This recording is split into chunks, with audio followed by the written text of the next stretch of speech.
Kəmal xan, bunu indi eşidən bir çoxları başlayırlar evdə analarını dəyişməyə. Qaynanalarını dəyişmək istəyirlər. Artıq özlərinin öz üzərlərinə düşməyə də bilirlər. Mən bildim deyirlər. Deyir ki, davay, deyir ki, başlayaq mama, yəni sən bunu dəyişkinən.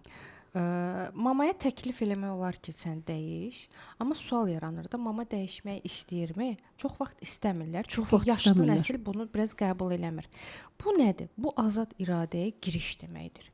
Bir şey ki, yaradan bizi yaradıb. Düzdürmü? Allah bizi yaradıb da, düzdürmü?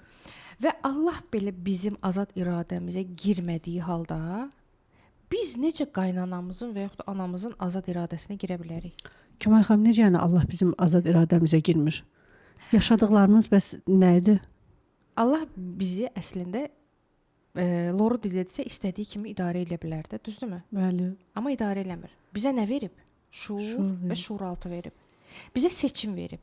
Deyir ki, sən dəyiş, mən sənə uyğun vəziyyətləri dəyişəcəm. O belə biz onu çağırmadan, bəzən olur, biz onu çağırmırıq və deyirik ki, görür də, mən bunu hər zaman deyirəm. Özü görür də. Özü görür mən başqa. İstəmirəm. Amma mən onu çağıranda onun gəlişi başqadır. Bax, nəsli biz necə şəfalandırırıq? Hər şey bizim şuur və şuuraltımızda qalır, düzdürmü? Biz gedib keçmişdə ulu nənəmizlə görüşə bilirikmi? Yox.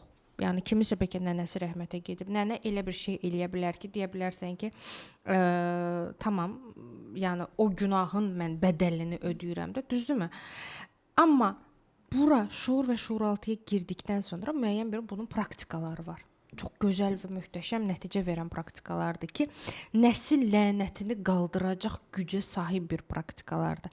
Burada dəyişəndən sonra sən artıq yüksək mənə, öz yüksək mənivə, mən bu dərsi aldım mesajı göndərirsən.